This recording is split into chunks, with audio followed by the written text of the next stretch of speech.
O que busca a lei é proteger a mulher hipossuficiente na relação íntima de afeto, subjugada pelo seu agressor numa relação de dependência, seja econômica ou psíquica. Frase do Magno Malta, senador do PR do Espírito Santo.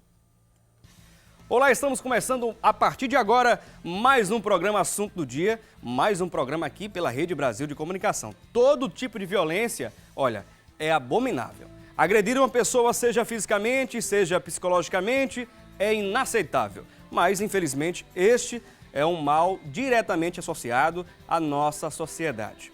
Para você, telespectador, ter uma ideia de como o nosso país é violento, nós lideramos o infeliz ranking global de assassinatos. É verdade. Em 30 anos, foram cerca de 1 milhão de assassinatos. Segundo a Organização dos Estados Americanos, o Brasil é o país mais violento do mundo, com a média de 27,7 homicídios para cada 100 mil habitantes, muito maior do que a média global, que é a de 6,9% para cada 100 mil habitantes. O pior de tudo é que essa violência só cresce e fere cada vez mais um número maior e mais também diversificado de indivíduos. As mulheres, por exemplo, a cada ano aumenta a porcentagem de homicídios e agressões físicas graves registradas contra mulheres no Brasil. Em 2011, o número de assassinatos de mulheres cresceu em 9,8%. Isso é um absurdo. E a violência contra a mulher se torna ainda mais trágica porque, na maioria das vezes, os agressores moram na própria casa dela. São maridos, irmãos, pais e até filhos. Vamos debater acerca desse assunto. Hoje, o programa é um programa especial. Fique agora com a matéria introdutória sobre a Lei Maria da Penha. Foram anos e anos de muita luta, até que em setembro de 2006, a Lei 11.340 entrou em vigor, fazendo com que qualquer tipo de violência contra a mulher seja punida.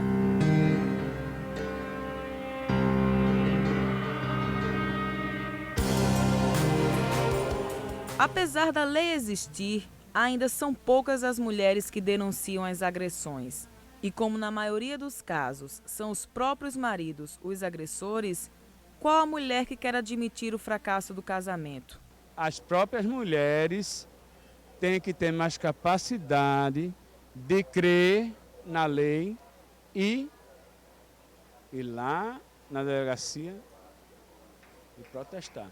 Somando toda a experiência e os casos enfrentados, a advogada especialista em violência doméstica, Adila Scioli, destaca a importância da lei. Essa lei, ela foi uma das grandes conquistas da gente, de nós mulheres, especificamente aqui do Brasil, embora a própria ONU, Organização das Nações Unidas, elegeu em 2008 a criação da Lei Maria da Penha aqui no Brasil, uma das 3 melhores legislações criadas no enfrentamento à violência contra a mulher.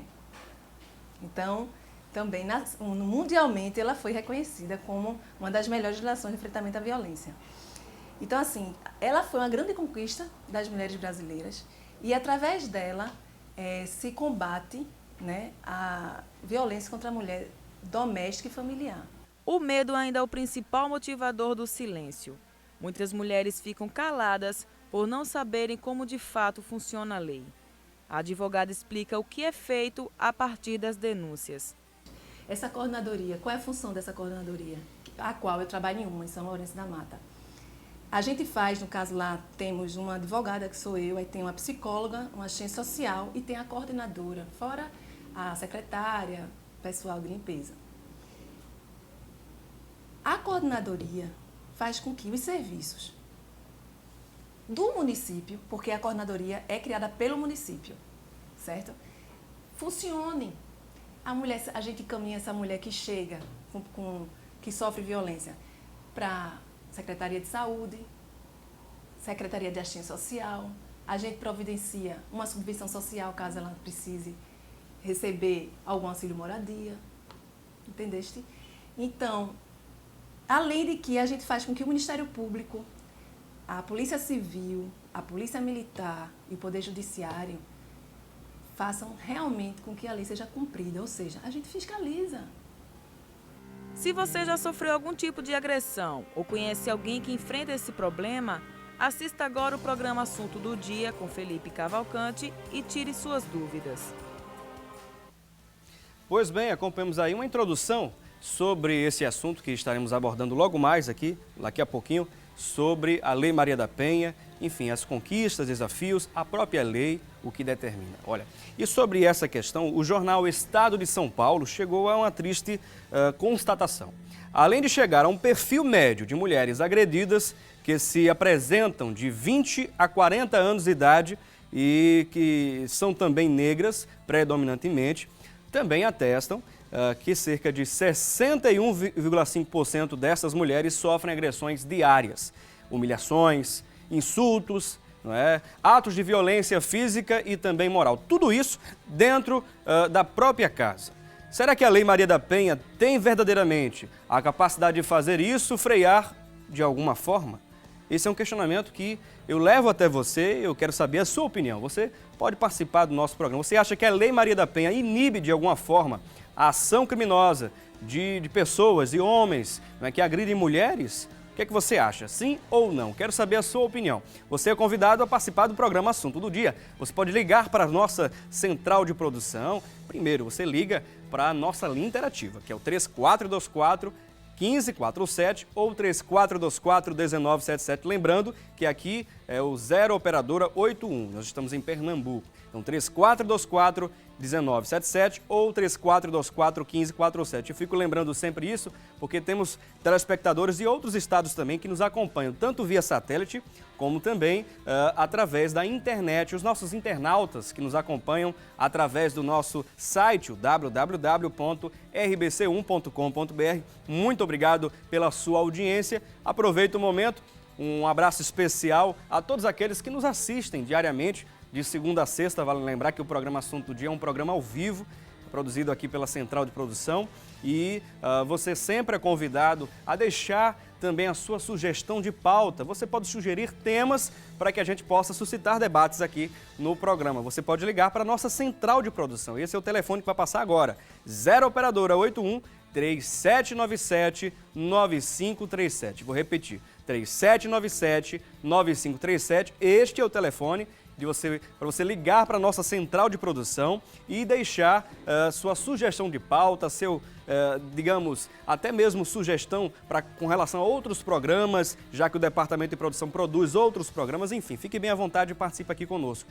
Hoje, falando sobre Lei Maria da Penha, e a gente está contando aqui com a presença em nossos estúdios. Ainda estamos esperando aqui uma outra convidada.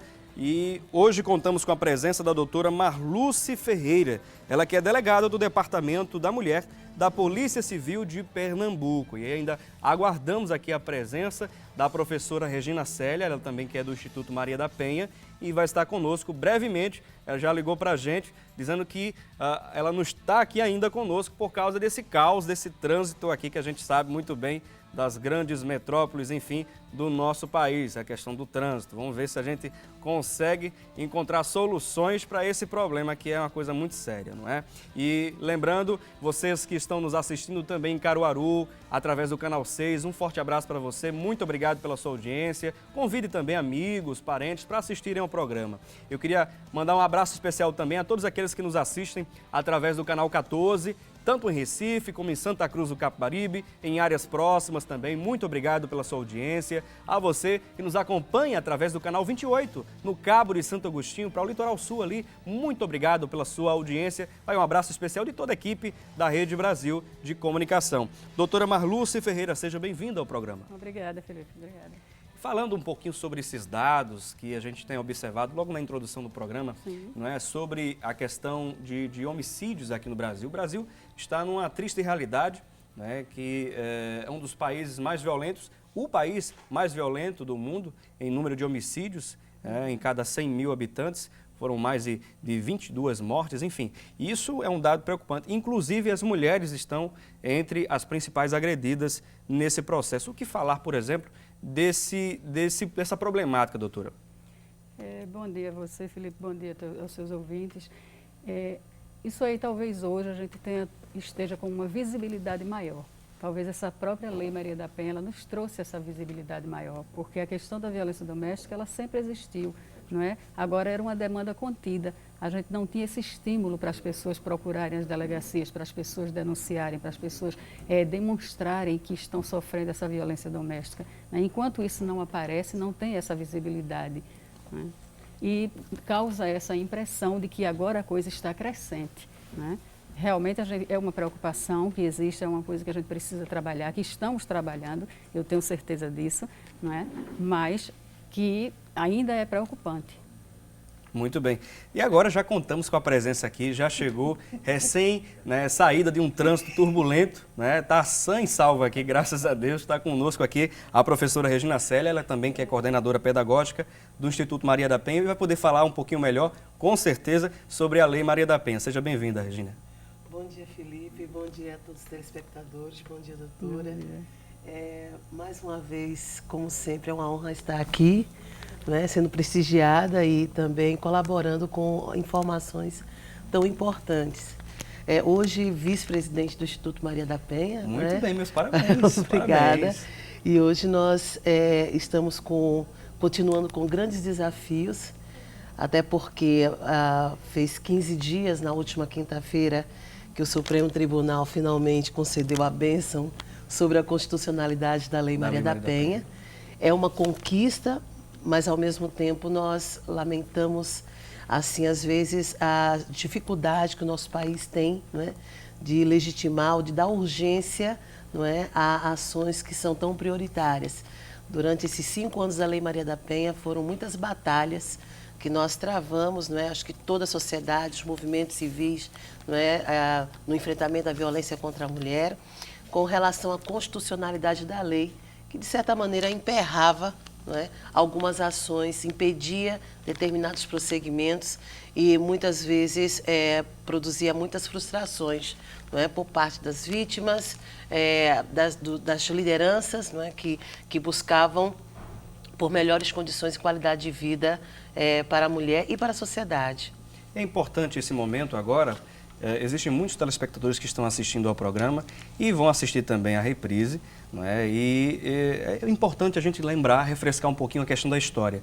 Eu queria já aproveitar a tua presença aqui, professora Regina Célia, para falar um pouquinho quem foi Maria da Penha, como iniciou esse processo para a criação de uma lei. Exato. A esse propósito, Felipe, eu trouxe aqui o livro, não é, da Maria da Penha, que foi lançado, não é, Eu Sobrevivi e Posso Contar. E esse livro é exatamente a narrativa, tá, do que aconteceu com Maria da Penha no crime em 1983. Tá? Na legislação no nosso país ainda estava extremamente precária com relação a isso.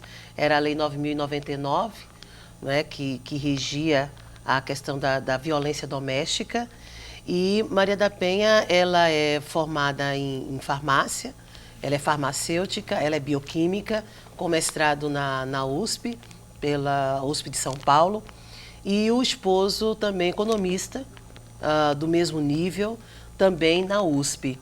E, mais uma vez, a gente lembra, não é, que as sucessivas discussões em casa, que muitas vezes nós banalizamos, era assim também a regularidade na casa de Maria da Penha. Até que, em 1983, eles estão em Fortaleza, não estão mais em São Paulo, eles retornam a Fortaleza, para onde é a cidade natal de Maria da Penha. Ele era colombiano, e quando ele foge a um assalto, né? E nesse assalto ela estava dormindo, estava de bruços, e é o que torna esse crime muito singular, né? Porque a vítima totalmente indefesa, e aí ela é alvejada com um tiro de espingarda nas costas. Os vizinhos, quando vão socorrer, que vão à casa, demoram, né, de socorrer, porque eles não conseguem ver, né, o ferimento, e aí ela já está imóvel. Ele diz que foi atacado por 2 homens, tem lá uma corda pendurada como se fosse simulando um enforcamento, e só depois de quase um ano e 8 meses, é que ele confessa o crime, em virtude das sucessivas visitas à delegacia. Ele é chamado várias vezes para contar, e a partir daí ele começa a se contradizer e confessa. Em meio a isso, a Maria da Penha, quando ela é alvejada e que ela vai aos hospitais de Fortaleza e depois ela vai a Brasília, no Saracubicheque, ela, quando retorna, ela fica em situação de cárcere privado. Ele impede que a família, alguns amigos a visitem e ele mesmo disse que cuidaria dela com as auxiliares. Eles têm 3 filhas. Na época, 6, a mais velha tinha 6, a do meio tinha 5 e a mais nova tinha 1 ano e 4 meses. E a partir daí ela fica nesse cárcere privado e ele vai dar um banho, né? Ela vai, organiza o banho e quando ela vai ver, o chuveiro começa a emitir choques. E aí ela se recusa a tomar banho, ele fica empurrando a cadeira. É uma época em que as cadeiras é assim, metal, né? A maior parte de ferro. E aí ele também, é a segunda tentativa de assassinato, não é? Onde ela quase que seria eletrocutada. Depois os peritos vão realmente verificar as condições do chuveiro e os peritos asseveram que houve realmente uma alteração e foi feito por falha humana. E a partir daí é quando ele se separa, ele é obrigado a sair de casa e o crime leva 19 anos e 6 meses para ser realmente punido. E quase que prescreve, até que, a partir deste relato, ela começa a fazer disso um diário e os amigos, então, sugerem que ela tenha uma tiragem de 1000 exemplares. Aproveitar o momento para mostrar aqui para os telespectadores. Isso, para poder, que ela possa ser atendida. Ela recorre a todas as instâncias do Estado e não consegue resolver a situação, até que o caso é chegado através de um amigo, chega o caso lá na OEA. Quando chega a OEA, então, a OEA começa a enviar intimações para o Brasil para responder sobre o crime de violência doméstica. Não só especificamente a Maria da Penha, mas a comissão da OEA também faz um levantamento sobre a situação da mulher vítima de violência doméstica. É bom que a gente possa salientar isso no Brasil. E aí percebe os altos números. O Brasil, então, de 4 intimações não atende a nenhuma. E quando o presidente Lula já assume essa pasta de dependência e tem que responder isso à ONU. É quando, então, uma série de exigências, a Comissão Latino-Americana e a OEA, eles fazem ao Brasil, e entre as exigências está a instituição de um dispositivo legal que possa proteger as mulheres vítimas de violência doméstica. Daí surgiu a Lei Maria da Penha, que é fruto de um movimento popular das mulheres no Brasil, das lideranças que há anos já lutavam por isso. Mas aí a lei ela não é exclusiva. Ela faz parte de uma série de medidas que o Brasil ainda está respondendo. Nós ainda não saímos do banco dos réus com relação à entidade internacional. Inclusive, até na última semana, na primeira semana de fevereiro, a atual ministra esteve em Genebra exatamente para responder à OEA algumas inquietações, as providências, as medidas protetivas, sobre a proteção à mulher.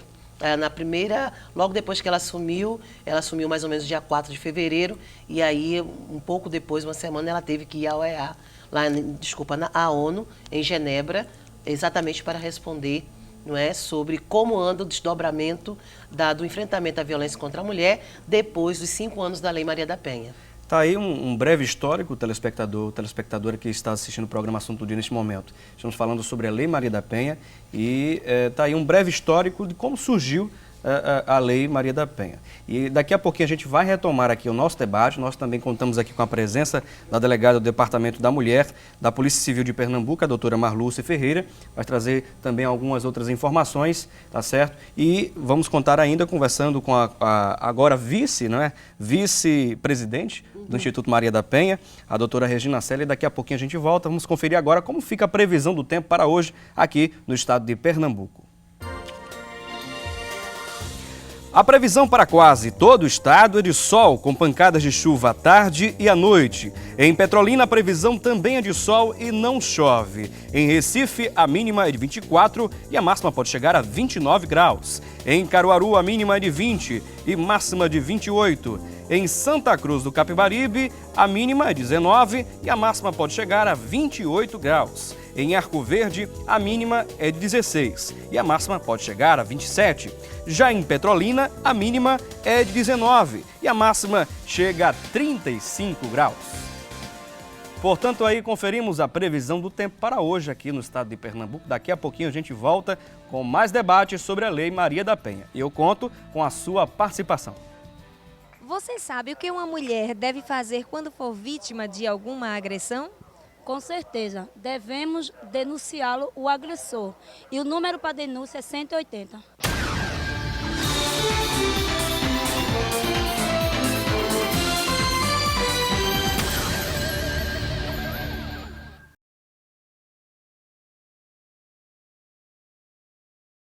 Você sabe quais são as principais formas de violência aplicada contra a mulher? Sexual, moral e outras mais, que geralmente os homens estão aplicando em forma inadequada para que a mulher no futuro venha a sofrer e que venha a ser prejudicada.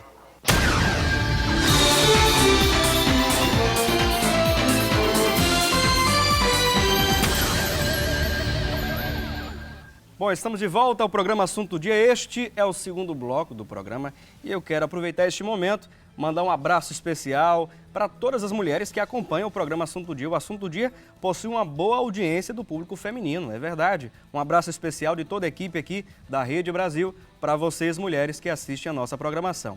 Olha, e a gente vai continuar aqui o nosso debate e falando um pouquinho acerca do contato telefônico, não é, que foi perguntado às pessoas nas ruas e uma delas no caso, respondeu o número 180, que é justamente esse esclarecimento que eu vou repassar aqui para a doutora Marluce. Seria esse mesmo telefone ou o 190, que seria o de urgência? O 180 realmente ele existe, é um serviço extremamente útil, é de nível nacional, né, para que todas as mulheres que se sentirem ameaçadas, que se queiram ter algum esclarecimento com relação à Lei Maria da Penha, possam procurar esse número.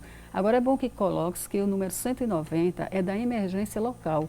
Né? Se a mulher estiver sofrendo a violência ou na iminência de sofrer, ela tem que ligar mesmo para o 190, para que ela possa ser atendida a priori pela Polícia Militar e essa possa tentar cessar essa violência antes mesmo que ela aconteça. Então o número 190 ele tem que estar gravado na cabeça de nós mulheres. Muito bem. Aproveitando já essa questão de violência, né, a gente observa que houve inclusive a participação agora das pessoas nas ruas, o último agora no Fala Cidadão, que falou-se acerca dos tipos de violência que a mulher pode sofrer. Isso. Mas, ultimamente, aqui em Pernambuco, pelo menos os casos que a senhora tem lidado, né, como delegada, quais são os casos de violência, como é feito, quais são as agressões? A senhora poderia falar um pouquinho sobre isso? Sim, claro. A Lei Maria da Penha, ela veio a especificar os tipos de violência que existem, né? Ela simplesmente não jogou a violência, ela fala com muita propriedade da violência física, da violência moral, violência patrimonial, que é uma grande inovação, a violência psicológica, a violência sexológica, né? Então isso aí está muito bem demonstrado, muito bem colocado na Lei Maria da Penha. Enquanto experiência prática, a gente tem visto que as ameaças, né, têm sido as grandes campeãs, né, das ocorrências registradas nas delegacias, o que vem ganhando das lesões corporais. E a gente faz uma leitura assim rápida, né, de que esse fenômeno está acontecendo, porque hoje as mulheres não estão mais esperando para serem espancadas para poderem procurar uma delegacia. E isso nos torna mais felizes, porque esse trabalho de divulgação que você faz enquanto trabalhando com o público diretamente, né? Esse trabalho que nós fazemos, a doutora faz levando palestras, levando conhecimento à sociedade, faz com que as mulheres fiquem mais atentas e elas não esperem para sofrer essa violência física propriamente dita, para procurarem uma delegacia. Então, certamente, essa questão das ocorrências campeãs serem as ameaças se traduzam por aí, a gente nos permita fazer essa leitura, né? Agora, que tipo de agressões, no caso, são mais comuns? As agressões físicas, as verbais, Poderia falar um pouquinho mais? Se nós quiséssemos estabelecer um ranking dessas aí, olhando as estatísticas que existem, né, que a gente faz uma estatística de todas as ocorrências que acontecem nas delegacias, a gente tem, como eu coloquei, a ameaça como campeã, né, em segundo lugar, lesões corporais, seguida das injúrias, que são aquelas esculhambações, aqueles maus tratos, aqueles palavreados, né, de baixo calão, que é trocado entre as pessoas, né, do ambiente familiar. Essas são as grandes campeãs. Tem essa inovação, professora Regina, que é a violência patrimonial, que seria? A violência patrimonial é quando os pertences, o agressor, não é, se utiliza dos pertences da mulher, não é, e os destrói. Não é? São pertences mais caros para ela. Inclusive, até as pessoas precisam, que tem uma física, mas que é patrimonial, mas que não deixa marca, às vezes até os cabelos. Né? Homens que veem que a mulher ela valoriza muito o cabelo é grande e tudo. Ela, enquanto dormindo, ele muitas vezes corta o cabelo, não é? Para macular a imagem dela e deixá-la realmente triste. A violência patrimonial tem a ver também com os documentos, como carteira profissional, a identidade, que ele também pode pegar para destruir. Não é?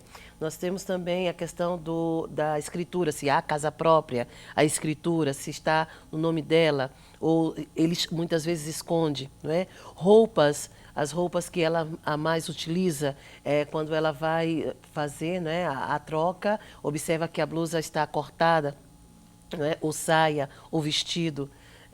Eu já devo ter contado uma vez o caso de uma aluna em que ela começou a estudar, com o apoio do esposo, inclusive. Ele apoiou que ela fizesse vestibular e passasse, mas acredita-se que ele não esperava que o êxito, né, acontecesse.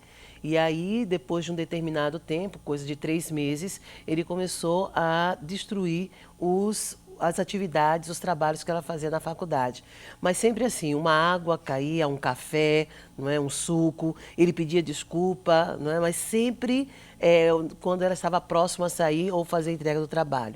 Pendrives, muitas vezes ele colocava vírus, não é, eliminava algumas pastas no computador, e aí ela começou a fazer o curso, ela percebeu, mas como ele que pagava, não é? É um fato interessante que a gente vai conversar melhor sobre isso, porque ele pagava e aí ela, para não deixar de ter, né, a oportunidade de ir à faculdade, ela começou a deixar os materiais dela na casa das colegas, né, e ia para casa com a bolsa simples, sem nenhuma atividade. E ela já está quase concluindo o curso, né, desta forma, sem entrar em atrito com ele. Agora ele não mexe num fio de cabelo, ele não bate, ele não agride. E quando está com os amigos e parentes, diz que está muito orgulhoso dela ter voltado a estudar e dela estar, né, tendo tal êxito. E é uma conduta, né, do agressor, porque ele, primeiramente, muitas vezes a gente faz uma leitura de que é um tipo de violência premeditada, elimina, né, ele de uma certa maneira conquista amigos e parentes. Quando a vítima, né, já vê o auge, né, da violência, ela vivencia, que ela procura amigos e parentes, eles não acreditam. Não é? Porque ele é muito gentil, ele é muito educado, ele é simpático, não é? Ele pagou metade dos estudos da irmã, a mãe teve problema no plano de saúde, ele contribuiu, não é, no partilhamento do pagamento de plano de saúde. Então, quando ele tem posses, alguns, né, têm posses, eles fazem isso. Quando é um que não tem, ele presta isso em serviço, não é? O que impede muitas vezes, não é, que a vítima, não é, ou que os amigos identifiquem que realmente aquele crime está acontecendo. Só complementando, aproveitar o momento, pode não, doutora? Só complementando o que a doutora está dizendo, isso dificulta inclusive o trabalho policial na busca de testemunhas para que a gente possa formalizar aquele inquérito. Não é? Porque todas as testemunhas não têm o que falar, porque ele é um homem perfeito, ele é um bom marido, é um marido atencioso, é um marido presente, então dificulta realmente o nosso trabalho. Temos aqui uma série de participações de pessoas que nos ligaram agora, mas eu queria primeiro fazer uma pergunta, não é? A primeira pergunta aqui, antes de irmos acompanhar também as perguntas, tanto no Facebook como no Twitter, eu queria ver a pergunta aqui de um telespectador que nós acompanhamos nas ruas. Vamos acompanhar. Por que muitas mulheres sofrem caladas? Bom, essa é uma das perguntas que eu quero encaminhar, juntamente com essa outra pergunta aqui da Lúcia de Piedade, quais são as formas de violência praticadas contra a mulher, porque realmente essa pergunta da Lúcia é uma pergunta que muitas mulheres fazem esse questionamento, não é só a questão física, né, verbal, mas tem a questão psicológica também. Eu queria que respondesse a essa pergunta a professora Regina Célia, que foi lançada agora do VT, e a da Lúcia, eu queria que a doutora Marlúcia respondesse. Certo. O caso de Maria da Penha, por exemplo, ela tinha 38 anos quando quando sofreu essa violência. Antes desses 38 anos, chegar a esses 38 anos, os filhos. Então, ela tentava tolerar, a situação em virtude das filhas que tinha. Outras vezes também, as mulheres não acreditam que a pessoa que elas escolheram para ser companheiro, pai dos filhos, e que havia realmente o amor e um entrosamento harmônico, é impossível acreditar logo de primeira mão que ele é uma pessoa violenta e que essa violência ela vai se prosseguir, muitas vezes por longos anos. Acredita-se muitas vezes que é um nervosismo, algo que está insatisfeito e que vai passar. E isto não é uma questão que as mulheres aceitam, elas são alienadas. Todas nós, que analisamos a situação, o contexto, a gente muitas vezes não tem a tendência de agir no primeiro momento, em virtude exatamente das dificuldades que o cotidiano nos oferece na área econômica, social e política. Então, muitas vezes, as mulheres sofrem caladas também, como eu já disse, os amigos e os parentes não acreditam. Ficam sempre aconselhando, olha, dá um tempo, é o nervoso, acho que foi o desemprego, eu acho que a bebida, tem a bebida e as drogas também que influenciam, o ciúme, tenta não usar determinada roupa, tenta usar o cabelo desta forma. Então, são questões que muitas vezes vão durando e a pessoa até tomar a decisão, ela leva um certo tempo. E as crianças é fundamental. Há um caso, por exemplo, de uma mulher que ela realmente decidiu. E depois, quando o filho, os filhos ouviram, acompanhando em algum momento, o garoto chegou e disse assim, mas maninha, a senhora vai denunciar painho mesmo? Ele ficou olhando para ela, a senhora vai denunciar painho? Quer dizer, ele é um excelente pai. Então, não é fácil para uma mulher que tem filhos, eu estou falando das que têm filhos, decidir a denúncia.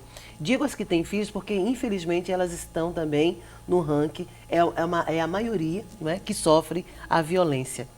Porque até isso o agressor, muitas vezes, ele percebe. Quando ela precisa estar presa a algo que faça com que ela resista e não denuncie. E os filhos, infelizmente, são esse instrumento que muitas vezes ele utiliza como a favor. Só para, rapidamente, você vê o caso da Isaelma, da professora assassinada dia 3 de dezembro. O agressor até hoje está com o filho. E ela foi assassinada num apartamento.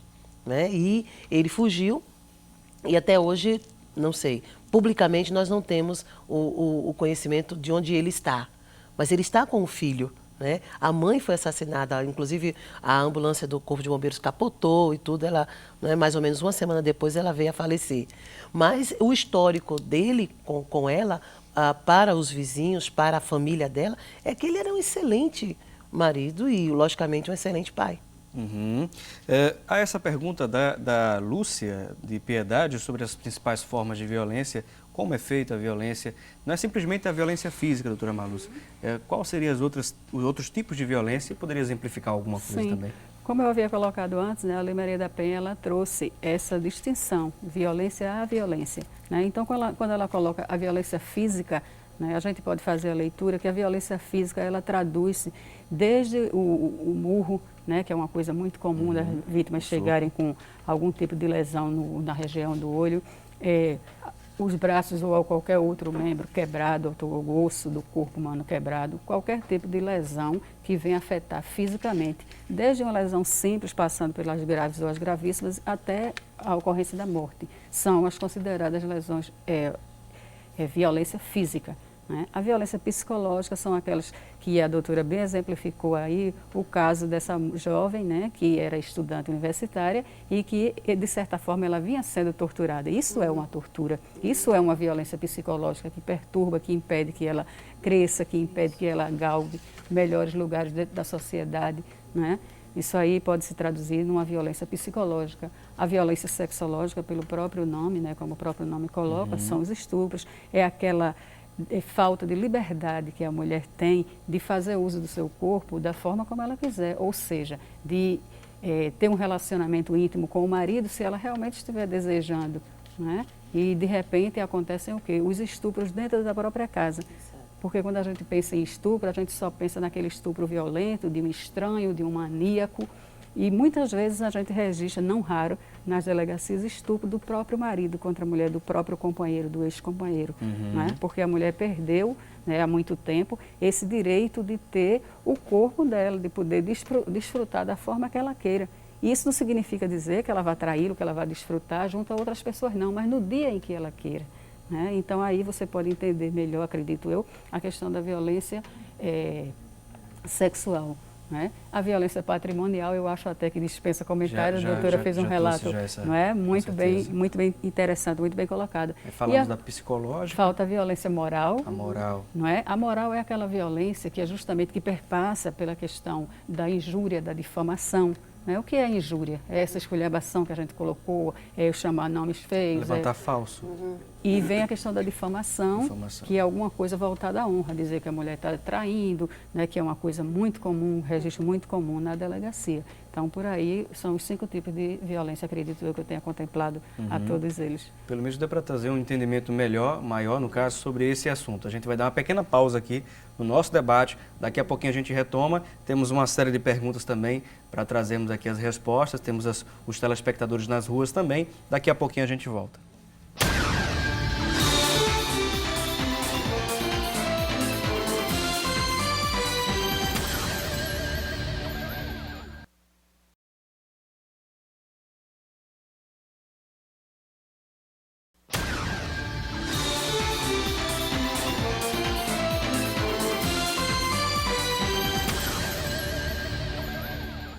Bom, estamos de volta ao programa Assunto do Dia. Este é o terceiro bloco do programa. Agora a gente vai direto à central de produção, conferir com a Thalita Belo mais informações do que se fala na internet sobre a Lei Maria da Penha. Thalita, é com você.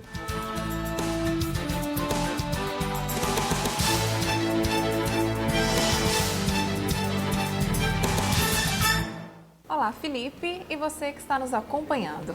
É realmente muito bom poder iniciar a semana com um tema tão importante como esse. Vamos às informações. O site plenario.com traz o seguinte destaque sobre a decisão do Supremo Tribunal Federal. Com 10 votos favoráveis e apenas um contrário, ficou determinado que o Ministério Público pode continuar a ação de agressão, mesmo se a vítima desistir do processo. Além disso, a partir de agora, a violência doméstica pode ser denunciada por qualquer pessoa.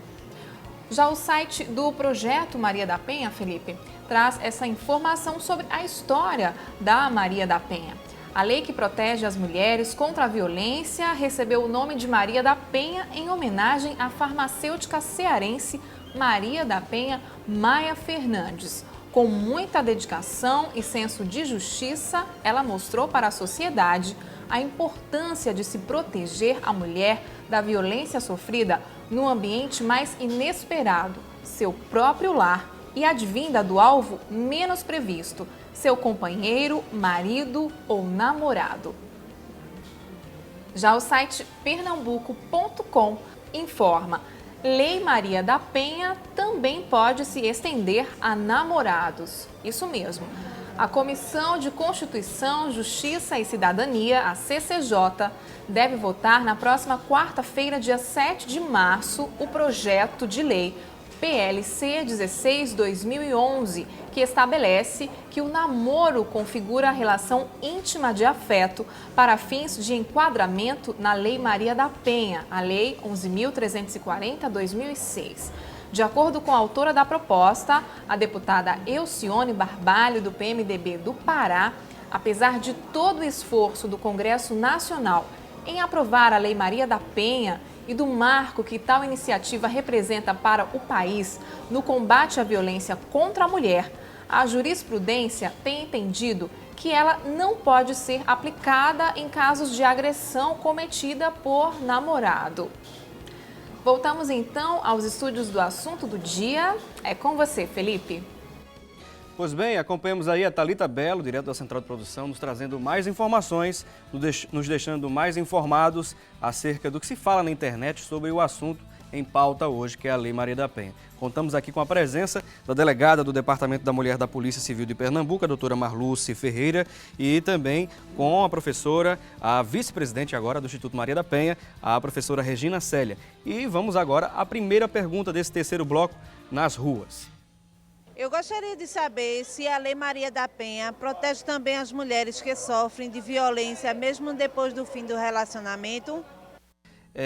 Essa pergunta eu vou encaminhar aqui para a professora Regina Célia responder. Sim, ela, mesmo depois, né, do fim do relacionamento, é possível sim aplicar a Lei Maria da Penha, mesmo até que a mulher antes tenha apresentado denúncia às delegacias. Então, o crime, né, continua sendo avaliado, né, inclusive pelo Ministério Público.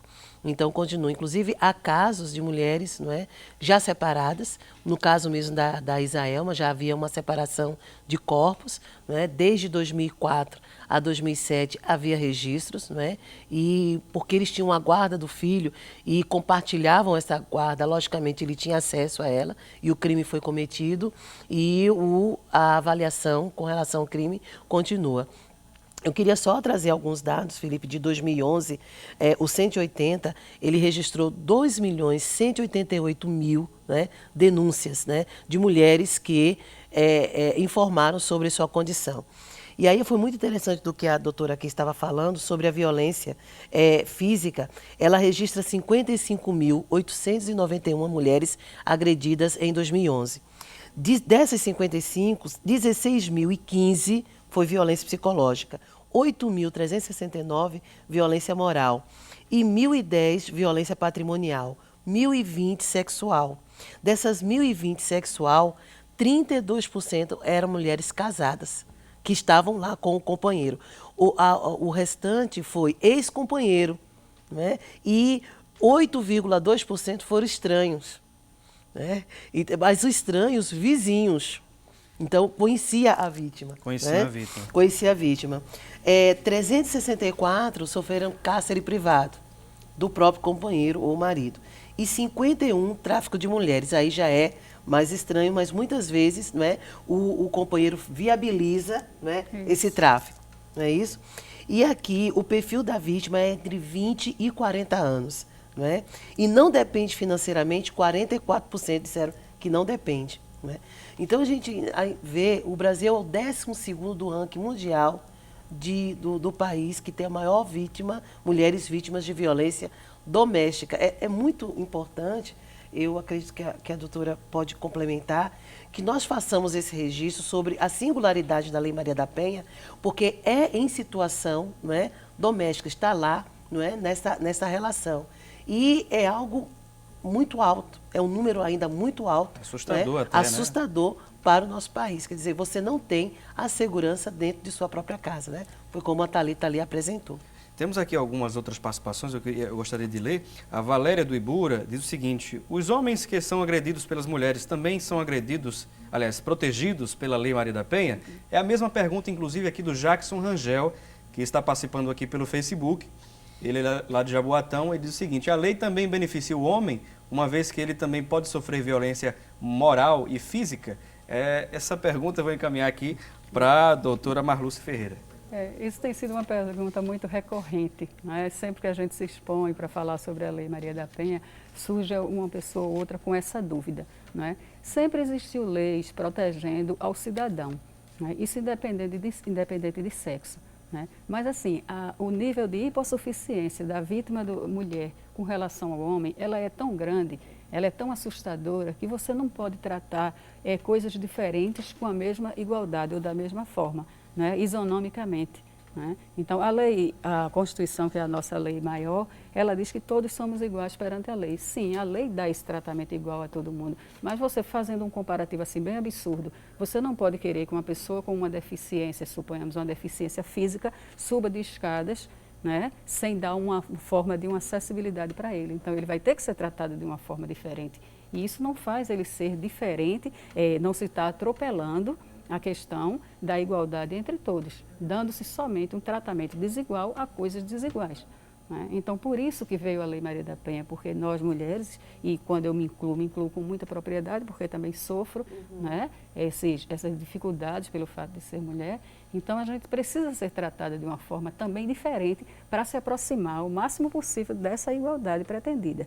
Então, o homem não precisa de uma proteção que ele não está sofrendo, né? O remédio ele deve ser administrado a quem está doente, né? Você não pode dar o mesmo remédio a todas as pessoas, levando em consideração que elas são iguais, mas você tem que dar a quem está doente, né? Então, nessa situação aí, não é o homem. Historicamente, a gente vê, os dados que a doutora aqui apresenta comprovam que o homem não está precisando dessa proteção, uma vez que o próprio Código Penal, ele já prevê essa proteção. Então, qualquer homem, em qualquer circunstância, ele pode procurar a delegacia do bairro e ele vai ser atendido como um cidadão. Ele não vai poder ser beneficiado pela Lei Maria da Penha, que foi uma lei criada especificamente para tratar das questões de violência doméstica contra a mulher. Contra a mulher. Eu queria lançar aqui, temos pouco tempo para o fim do... Aliás, para chegarmos ao nosso fim do debate, aqui temos pouquinho tempo mesmo. A Regina da Boa Vista diz o seguinte: como a mulher que depende financeiramente do agressor deve agir quando sofre violência doméstica ou familiar? E eu queria casar também, juntamente com essa outra pergunta aqui, o que a mulher, no caso a Maria de Lourdes de Olinda, o que a mulher deve fazer se for vítima de uma agressão? Essas duas perguntas eu vou encaminhar aqui para a professora Regina Célia. Bom, nós estamos aí já com 5 anos, né, de orientações sobre o que as mulheres devem fazer. Primeiro, ter muito consciência, não é, de que você vai fazer a denúncia, não é, se cercar sobre as consequências, não é, de uma denúncia, não é, e o que é, acima de tudo, é o princípio de responsabilidade, não só com você, mas com a família e com a sociedade e com as mulheres. Uma vez você denunciando o que deve ser feito, não é? Você vai à delegacia e depois as medidas protetivas, não é, vão ser aplicadas. Então, as medidas protetivas que são a garantia que o Estado, enquanto poder público, não é, oferece através de serviços, de centros de referências, casas-abrigos, ver a situação da mulher, ver há quanto tempo, se ela trabalha, não é, se pode haver afastamento, né, do trabalho. E aí a nossa legislação a doutora Marluce pode confirmar, já garante isso, a mulher pode ficar entre 4 a 6 meses afastada, ela tem essa proteção já legal, não é? Que antes nós não tínhamos isso. Então, as mulheres que eram trabalhadoras tinham grande preocupação da denúncia, porque, uma vez eles sabendo onde ela trabalha, não é? Poderia ficar, não é, perturbando, né, o seu local de trabalho e colocar em risco outras pessoas. Então, ela dá prosseguimento a essa denúncia na delegacia e depois, não é, ela é encaminhada pela equipe multidisciplinar que a Lei Maria da Penha já prevê como a equipe que vai dar assistência a essa mulher em todo o processo, né, que estiver ali transcorrendo. E aproveitando o momento, já que estamos aí, acho que em 1 minuto para encerrarmos o programa, eu queria aproveitar o momento e pedir para a professora Regina Célia trazer algum site, algum endereço, onde as mulheres possam buscar mais informações e ficarem mais atualizadas sobre a lei em si, casos, enfim.